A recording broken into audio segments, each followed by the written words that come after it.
नमस्कार दोस्तों। आज जो केस आपके सामने है वो एक पब्लिक इंटरेस्ट लिटिगेशन है। ये public interest litigation Allahabad high court में फाइल हुआ था। नागेश्वर मिश्रा पिटिशनर ने फाइल किया था। नागेश्वर मिश्रा ने इसमें प्रेयर की थी कि सेंट्रल गवर्नमेंट को एक डायरेक्शन इशू किया जाए कि वो कन्हैया कुमार की नागरिकता को समाप्त कर दे। इसमें इलाहाबाद हाईकोर्ट ने 2 सितंबर 2020 को ऑर्डर पास किया। आइए देखते हैं कि प्रेयर क्या थी, काउंसिल के सबमिशन क्या थे और कोर्ट ने क्या आदेश किया। फ्रेंड्स, हमारे चैनल को सब्सक्राइब करने के लिए आप वीडियो के नीचे सब्सक्रिप्शन का लिंक है, आप उसको क्लिक करें, अलाउ करें। हमारा वीडियो जो नेक्स्ट अपलोड होगा उसकी इन्फॉर्मेशन आपको अपने आप मिल जाएगी। आइए देखते हैं कि काउंसिल फॉर द पिटिशनर के क्या सबमिशन थे। पहला सबमिशन था कि कन्हैया कुमार के खिलाफ सेडिशन के केस चल रहा है और वो एंटी नेशनल स्लोगन्स देते हैं, देश के खिलाफ बोलते हैं, तो देशद्रोह का मुकदमा उनके खिलाफ चल रहा है, इसलिए उनकी नागरिकता समाप्त कर देनी चाहिए। दूसरा ग्राउंड था कि कन्हैया कुमार और उनके एसोसिएट्स टेररिस्ट ग्रुप को सपोर्ट करते हैं जो कि देश की अखंडता एकता के लिए हानिकारक है और जो देश की अखंडता और शांति को भंग करना चाहते हैं। तो ऐसे ग्रुप्स को कन्हैया कुमार और उनके एसोसिएट सपोर्ट कर रहे हैं, इसलिए उनकी नागरिकता समाप्त कर देनी चाहिए। तीसरा ग्राउंड लिया कि गवर्नमेंट ऑफ इंडिया को जब इस रिगार्डिंग कहा गया तो उन्होंने कोई एक्शन नहीं लिया, अतः ये कोर्ट डायरेक्शन करे गवर्नमेंट ऑफ इंडिया को कि वो कन्हैया कुमार की नागरिकता समाप्त कर दे। चौथा ग्राउंड लिया गया कि कन्हैया कुमार की नागरिकता clause 2 of section 10 Indian citizenship act के अंतर्गत समाप्त कर देनी चाहिए क्योंकि वो एंटी नेशनल एक्टिविटीज़ में इन्वॉल्व हैं। तो दोस्तों, ये 4 सबमिशन लिए गए पिटिशनर के थ्रू काउंसिल कि इन चारों के बेस पे कन्हैया कुमार की नागरिकता समाप्त कर दी जाए, ऐसा डायरेक्शन इलाहाबाद हाईकोर्ट इशू करे सेंट्रल गवर्नमेंट को। सेक्शन 10 क्लॉज 2 यहाँ पे एक लीगल पॉइंट समझ में आया जो इन्वॉल्व है, जो आइए देखते हैं कि सेक्शन 10 क्या कहता है, क्लॉज 2 क्या कहता है। इससे पहले कि हम ये समझें कि सेक्शन 10 क्या कहता है, आइए देखते हैं कि नागरिकता प्राप्त कैसे होती है, क्योंकि सेक्शन 10 डील करता है डिप्रीवेशन ऑफ सिटीजनशिप से, मतलब नागरिकता का रद्दीकरण से संबंधित है, जबकि इससे पहले हमें ये समझ लेना चाहिए कि नागरिकता कैसे मिलती है।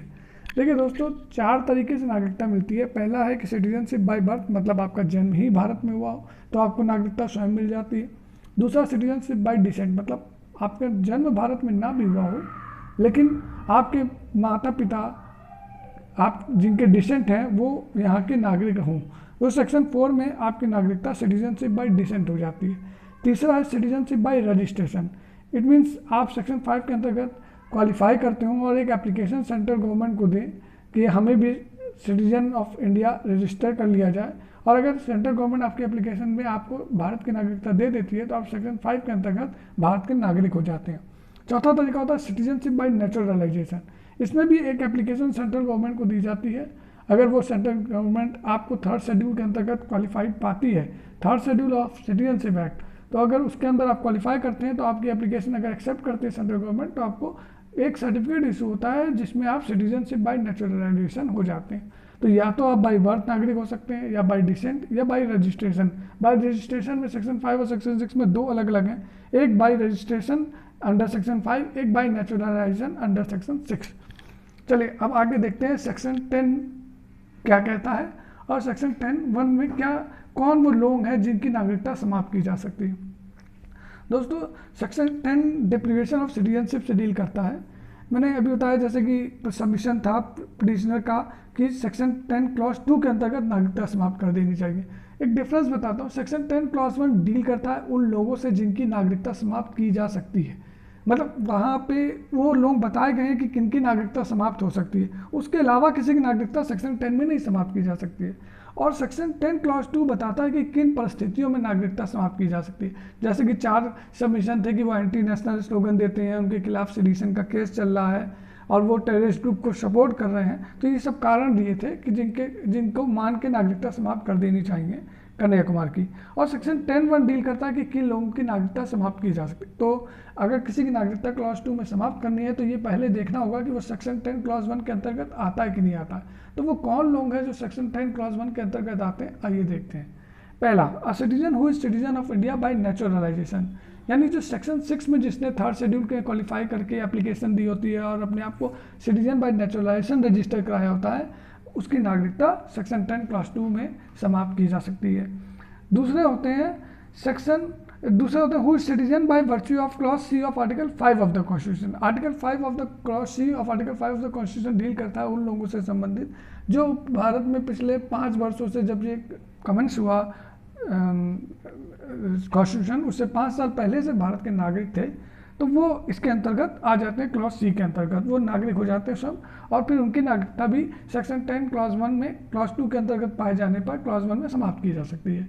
अच्छा, तीसरे वो लोग होते हैं जिनको जो भारत के नागरिक होते हैं बाय रजिस्ट्रेशन, लेकिन उनको छोड़ के जो clause B roman 2 of article 6 के अंतर्गत हुए होते हैं। मतलब अगर आप बाय रजिस्ट्रेशन हुए हैं लेकिन आपका registration article 6 of the constitution clause Roman 2B के अंतर्गत हुआ है, तो फिर आपकी नागरिकता नहीं समाप्त की जा सकती क्लॉज 10 में। इसके अलावा अगर आपका रजिस्ट्रेशन हुआ है तो आपकी नागरिकता समाप्त की जा सकती है। चौथे वो लोग होते हैं जिनका भी रजिस्ट्रेशन हुआ है as a citizen of India under section 5 of citizenship act, लेकिन उनका क्लॉज ए सब सेक्शन 1 से अलग है। अर्थात अगर आपका किसी व्यक्ति का रजिस्ट्रेशन सेक्शन 5 के अंतर्गत सिटीजनशिप एक्ट के सेक्शन 5 के अंतर्गत हुआ है, जो भी मैंने पढ़ा है सिटीजनशिप बाय रजिस्ट्रेशन 2 तरीके से होता है, सेक्शन 5 सेक्शन 6। अगर सेक्शन 5 के अंतर्गत हुआ है आपका और आपका सब सेक्शन 1 क्लॉज ए में हुआ है, तो आपकी नागरिकता सेक्शन 10(1) में समाप्त नहीं की जा सकती। इसके अलावा अगर आपका है तो आपकी नागरिकता सेक्शन 10(1) के अंतर्गत समाप्त की जा सकती है। ध्यान से पढ़ें, who is citizen by registration otherwise then under clause A of sub section 1 of section 5 this act. मतलब अगर आपका अदरवाइज है, इसके अलावा किसी और माध्यम से आपका रजिस्ट्रेशन हुआ, किसी और सेक्शन में आपका रजिस्ट्रेशन हुआ, तो आपकी नागरिकता सेक्शन 10 क्लॉज 1 के अंतर्गत समाप्त की जा सकती है। आइए अब इसको डिटेल में देखते हैं थोड़ा सा।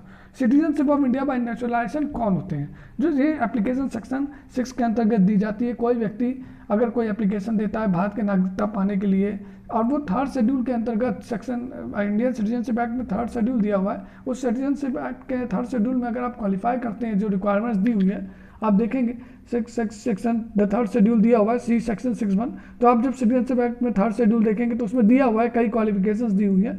इनमें अगर आप क्वालिफाई करते हैं और एप्लीकेशन देते हैं और सेंट्रल गवर्नमेंट आपको पाती है कि हाँ आप क्वालिफाई कर रहे हैं, तो आपको एक सर्टिफिकेट नेचुरलाइजेशन का इशू कर देती है। उसके बाद आप भारत के नागरिक हो जाते हैं अंडर सेक्शन 6।